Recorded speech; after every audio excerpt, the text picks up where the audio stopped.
Selamat pagi saudaraku yang dikasihi Tuhan. Sebelum kita bersama-sama membaca dan merenungkan firman Tuhan, mari kita siapkan hati dan pikiran kita berdoa. Sungguh kami mengucap syukur untuk kasih karunia Tuhan yang boleh menghadirkan hari baru bagi kami, yang juga sebagai kesempatan kami hidup di dalamnya. Kiranya firman-Mu juga akan menuntun kami di dalam perjalanan kehidupan kami sepanjang hari ini. Karena itu biarlah Roh Kudus-Mu yang juga akan memberikan kepada kami hikmat dalam memahami firman Tuhan dan melakukannya. Di dalam nama Tuhan kami Yesus, kami berdoa. Amin. Saudaraku yang dikasihi Tuhan, bagian firman Tuhan yang hendak kita baca bersama melalui kitab Pengkhotbah 10 ayatnya yang kedua menyatakan demikian. Hati orang berhikmat menuju ke kanan, tetapi hati orang bodoh ke kiri. Saya ulangi. Hati orang berhikmat menuju ke kanan, tetapi hati orang bodoh ke kiri. Saudaraku yang dikasihi Tuhan, kita bisa melihat ada begitu banyak arena olahraga bermain panahan. Arena panahan sungguh saat ini menjadi tempat di mana banyak orang belajar panah. Dan olahraga panahan ini sangat digemari oleh anak-anak, pemuda, maupun juga orang-orang tua atau orang-orang dewasa. Dan kalau kita mau belajar tentang panahan, tentu paling tidak ada 2 alat yang dipakai dalam panahan. Yang pertama adalah busur panah. Yang kedua adalah anak panah.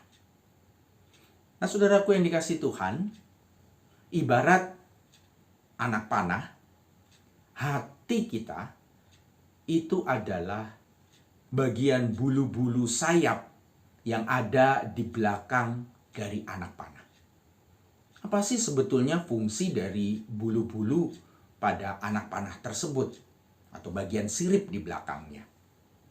Tentunya kita tahu bahwa bulu-bulu itu atau bagian sirip anak panah tersebut adalah sebagai pengendali dari anak panah untuk dia bisa melaju dengan cepat, supaya juga anak panah melaju dengan tepat sesuai dengan sasaran. Apakah anak panah itu menyimpang ke kanan atau ke kiri? Tergantung kepada sirip atau bulu-bulu anak panah tadi. Kepala anak panah yang tajam tentu sangat diperlukan. Ataupun juga batang anak panah yang lurus, yang panjang, sangat dibutuhkan. Tetapi bagian yang kelihatannya kecil, kelihatannya simpel, bagian yang kelihatannya lemah, itu ternyata juga sangat penting untuk dimiliki oleh panah. Ini bisa juga kita refleksikan sebagai hati, sebagai pengendali hidup kita. Inilah yang akan menentukan kemana arah tujuan hidup kita. Apakah tujuan hidup kita itu bisa tepat sasaran? Seperti anak panah itu juga tepat pada sasaran yang hendak dituju. Bulu-bulu dari anak panah itu yang kita ibaratkan seperti hati, maka kita juga belajar bagaimana hati itu harusnya juga bisa dijaga. Hati itu harus memiliki hikmat yang akan mengendalikan hati supaya tetap lurus dan tetap lembut. Bapak Ibu yang dikasihi Tuhan, ketika kita berbicara tentang hikmat ataupun juga hati yang penuh hikmat tadi, maka kita mengenal tokoh yang bernama Raja Salomo.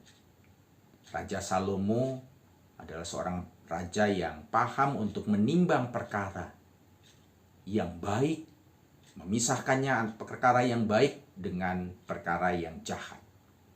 Dan itu karena hatinya penuh dengan hikmat. Karena itu juga kita perlu untuk memiliki kepekaan. Kepekaan yang bisa memisahkan di mana ego kita dan juga kebenaran yang harusnya kita wujudkan. Nah, saudaraku yang dikasihi Tuhan, paling tidak di dalam kita menjaga hati ataupun juga kita memiliki hikmat, mari kita belajar untuk menghidupi apa yang disebut dengan 3R. R yang pertama adalah rules, ya, atau aturan. Bapak Ibu, hati itu adalah pusat pengendali hidup kita. Karena itu, marilah kita sejak dini diajak supaya kita mengisi hati kita dengan rules yang benar, yaitu firman Tuhan. Kita belajar dari firman Tuhan, khususnya dalam kitab Yakobus, pasal yang ketiga ayat 15 dan 17. Di sana dikatakan bahwa hikmat itu datangnya dari atas. Hikmat itu datangnya dari Tuhan. Pada Allah lah ada kekuatan. Dialah yang memiliki pertimbangan dan juga pengertian. Karena itulah dikatakan barang siapa yang kekurangan hikmat, hendaklah ia memintakannya kepada Allah, Sang Sumber Hikmat, yang akan memberikan kepada semua orang dengan murah hati, dengan tidak membangkit-bangkitkan. Maka hal itu akan diberikan kepadanya. Itu kata Yakobus.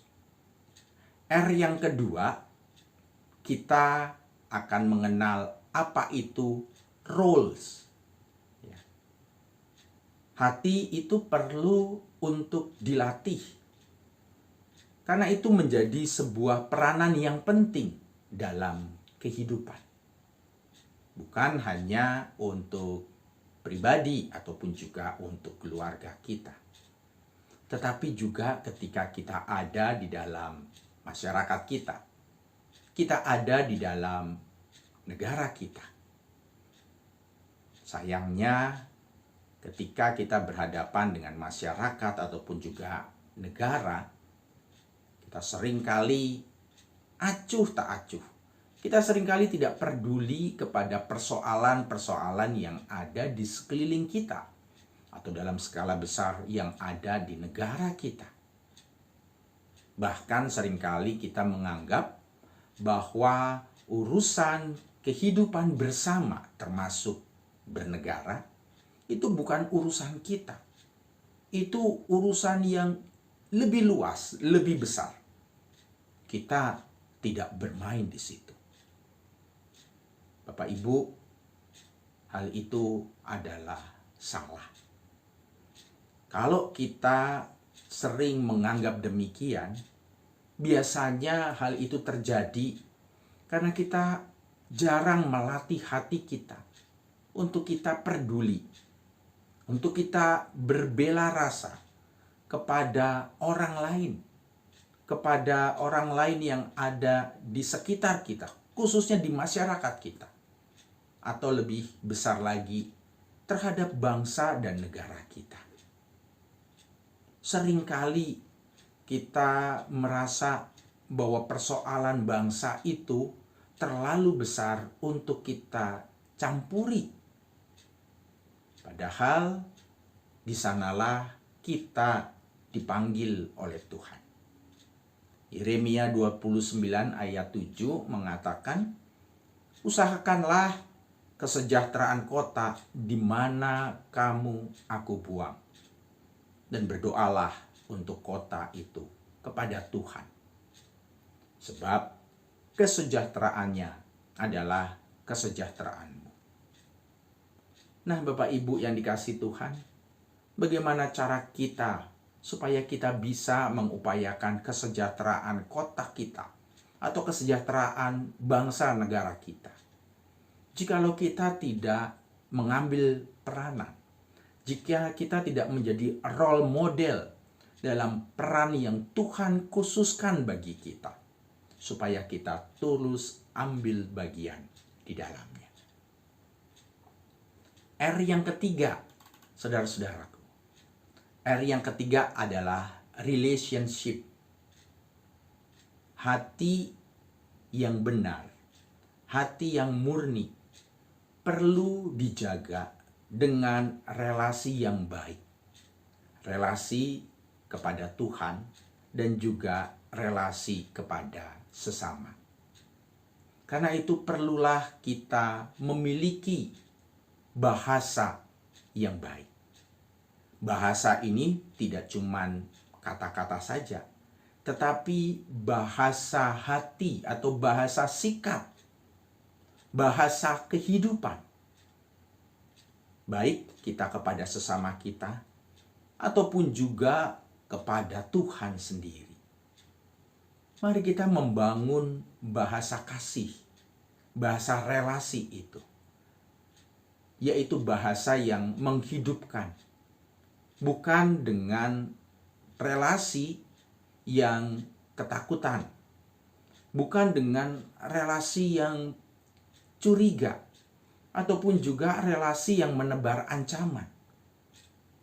Bapak Ibu yang dikasihi Tuhan, kalau kita mau berefleksi sejenak, khususnya dalam masa-masa pandemi atau pasca pandemi saat ini, maka kita bisa menemukan bahwa masa-masa pandemi atau pasca pandemi itu adalah sebuah cara Tuhan untuk memurnikan kita, memurnikan bahasa kita, bahasa kasih kita sebagai manusia.